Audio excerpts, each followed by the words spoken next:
Why do we find ourselves irresistibly drawn to people who end up hurting us the most? Why does love, which should bring closeness, safety, and growth, so often become a landscape of confusion, longing, and emotional pain?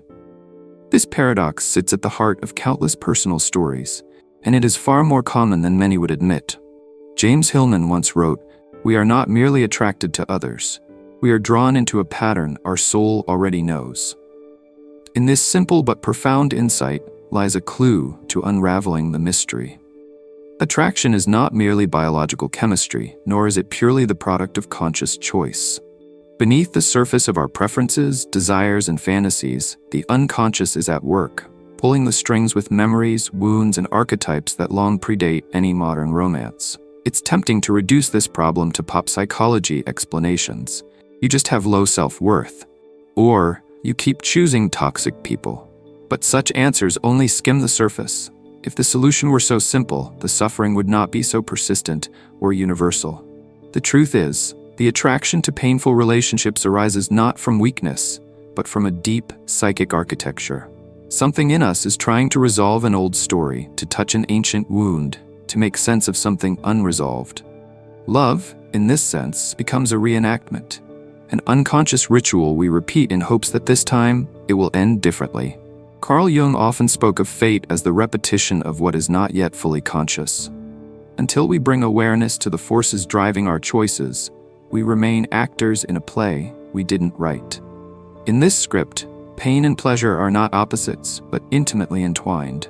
The person who wounds us may feel strangely familiar, not because they are the one, but because they echo a relational dynamic that shaped us long ago. Perhaps they mimic a parent's coldness, a caretaker's inconsistency, or even a sibling's competitiveness. They stir not just our romantic longing, but our earliest emotional blueprint. What is particularly cruel, and paradoxically alluring, is how these relationships promise wholeness while opening old psychic fractures. The intensity of the connection feels undeniable. It is often mistaken for passion or destiny. But what we're really experiencing may be the activation of unhealed trauma, the spark of a childhood bond replayed in adult form. The emotional high is the flip side of a very familiar low. In this way, love becomes a double-edged sword, both desired and feared, comforting and destructive. To truly understand this pattern, we must stop seeing it as a personal failing and begin to view it as a symbolic call from the psyche itself. The soul does not crave comfort, it craves depth, and sometimes it seeks depth through pain. This is not to say we should stay in harmful relationships, but that we must look inward at what these attractions reveal. The question is not just why am I drawn to them, but what in me is trying to be seen, felt, or healed through this longing. Painful love may be a curse, but it may also be a map. To understand why we are drawn to people who hurt us, we must return to the first love story we ever lived. Not with a romantic partner, but with our caregivers. Long before we ever dated, flirted, or fell in love, we learned what love feels like through the nervous system and emotional climate of childhood. The child does not distinguish between love and survival. They are one and the same. And in many homes, love was not simple, safe, or consistent.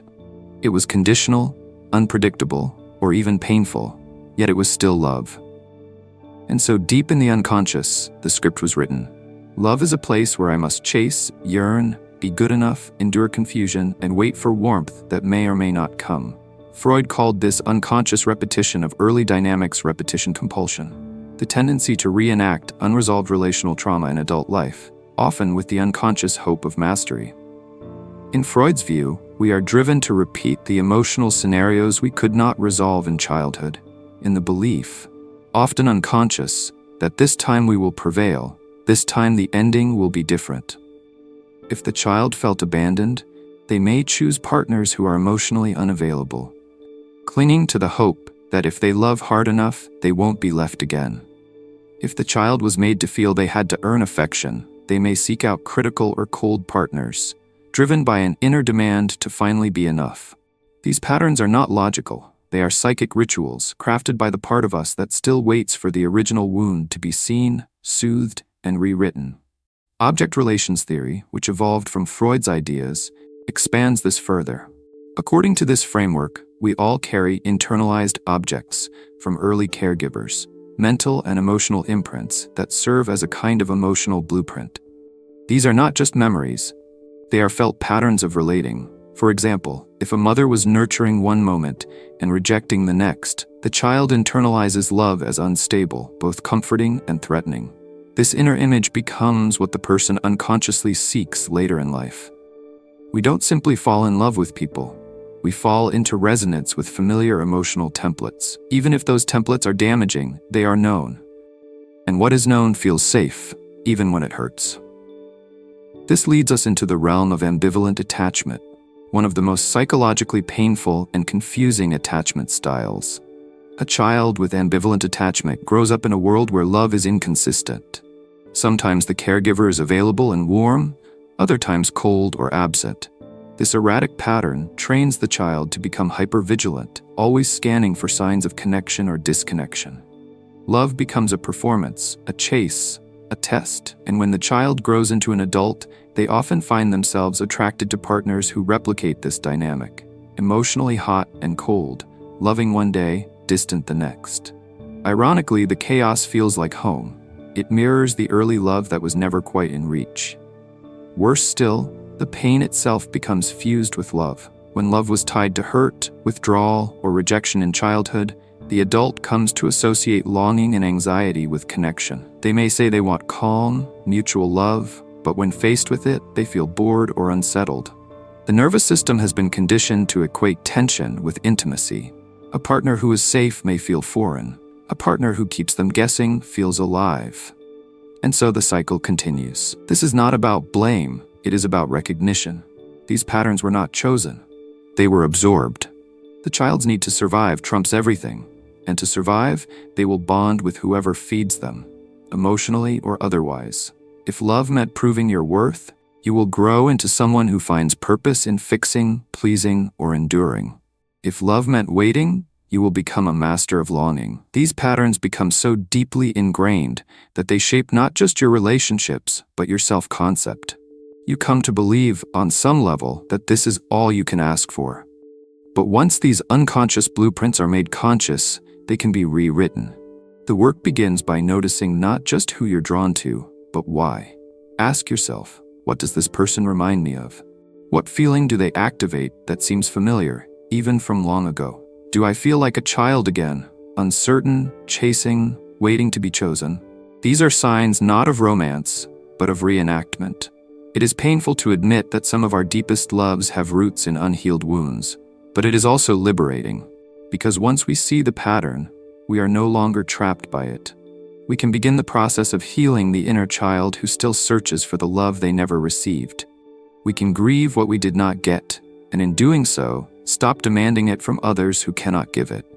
Slowly, we can learn that love need not hurt to be real. The imprint of first love is powerful, but it is not destiny.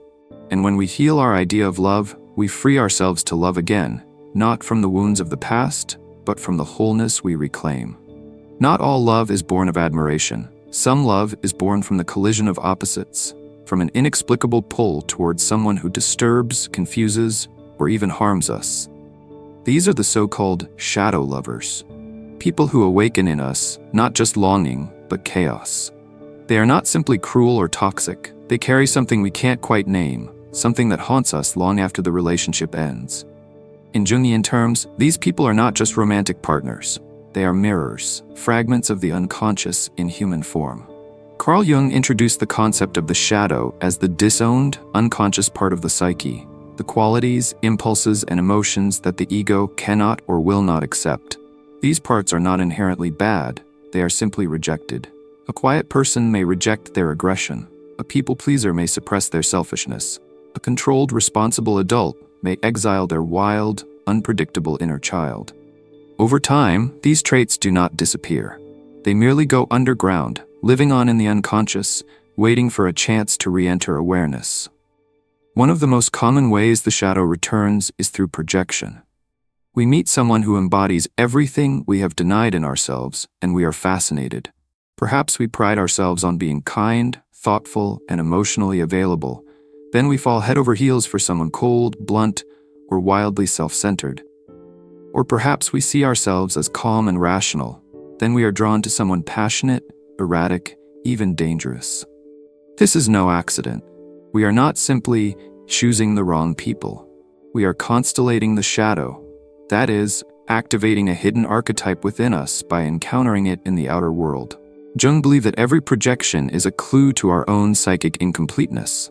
When we are hypnotized by someone who wounds us, it is often because they possess something we lack, or rather, something we have exiled. The aloof lover may carry our own repressed independence. The chaotic partner may embody our buried desire for freedom. The cruel or dominant figure may reflect our disowned anger and power. These qualities attract us not because they are good, but because they are necessary. The soul seeks wholeness, and it will use attraction, yes, even painful, destructive attraction, to bring back lost parts of the self. This is why certain lovers feel more like fated initiations than choices. We are not just falling in love, we are falling into the unconscious.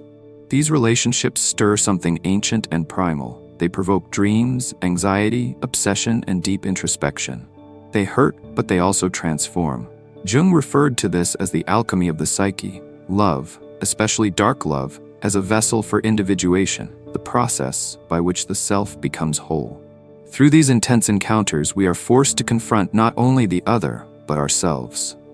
It is crucial to understand that the soul may seek suffering not as punishment, but as integration. This does not justify staying in abusive or harmful dynamics.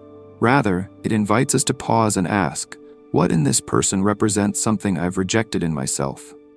What emotions, traits, or desires are they living out that I've never allowed myself to feel? These questions are not about blaming ourselves, but reclaiming our inner complexity. The shadow lover, painful as they are, often serves as a symbolic teacher. They pull the unconscious into the light. They force us to question the tidy narrative we've crafted about who we are. They bring intensity, which is often mistaken for intimacy, but which may actually be a form of psychic initiation. The soul uses these lovers to crack the ego open, to dissolve false identities, to summon us into deeper self-knowledge. Eventually, as we do our shadow work, naming projections, honoring disowned parts, grieving what we lost, we may no longer feel magnetized by the same kind of lover. What once felt like chemistry will now feel like chaos. What once seemed romantic will feel familiar and dangerous. That is not loss, that is evolution. The shadow lover then is not a mistake. They are a threshold, a dark mirror. And through that mirror, we may finally meet the parts of ourselves we've long forgotten but desperately need. Not to become like them, but to become whole. In the world of psychology, we are often taught to pathologize suffering, to label it, treat it, eliminate it. But James Hillman, the radical founder of archetypal psychology, offered a different vision. For Hillman, suffering was not always a sign of dysfunction. It could be a sign of depth. The psyche, he argued, does not grow solely through healing or wholeness. It often grows through wounding, especially in love. Hillman wrote that the soul is not interested in perfection or normalcy. It is interested in meaning. And sometimes meaning is found in what we call pathology, in a relationship that breaks us open, in an obsession that won't let go, in a longing so deep it feels mythic. These experiences are not always symptoms to be cured. They are symbols to be read. They carry us into the underworld of the self, a descent that ancient myths have long portrayed as the necessary journey toward transformation. This is the essence of what Hillman called soul-making. Not all suffering is neurotic or accidental. Some suffering is archetypal. It arises from deeper layers of the psyche, where myth, memory, and emotion collide. In this realm, a painful lover is not just someone who mistreats us. They are an initiator, a figure who calls us into confrontation with our deepest wounds and longings. Like Orpheus chasing Eurydice, or Psyche striving to reach Eros, the soul moves through love as a trial, not just a reward. Hillman also revived the ancient concept of the daimon, a personal inner force or destiny that shapes the soul's unique path. When love becomes daimonic, it ceases to be rational. It becomes a calling. We don't know why we are so drawn to this person, this suffering, this hunger, but it feels fated. And in a way, it is. The daimon often uses love as a means of disruption, to break the ego's grip and lead us deeper into our own psychic material. The lover who wounds us may awaken old grief, repressed desire, forgotten dreams. And through that pain, we are reshaped. This brings us to the figure of the wounded healer, first seen in the myth of Chiron and later explored by Jung. The healer is wounded not despite their wisdom, but because of it. Their wound becomes the portal through which they understand others and themselves. In this light, our most painful romances are not simply traumas to escape. They are initiations into deeper knowing, into the shadows of our own soul. None of this is to glorify harm or justify staying in toxic dynamics, but it is to say that pain in love may have meaning that extends beyond personal failure or emotional immaturity. The soul sometimes chooses difficult love, not out of masochism, but out of necessity, because something in us needs to break, to descend, to feel deeply, so that something new may rise.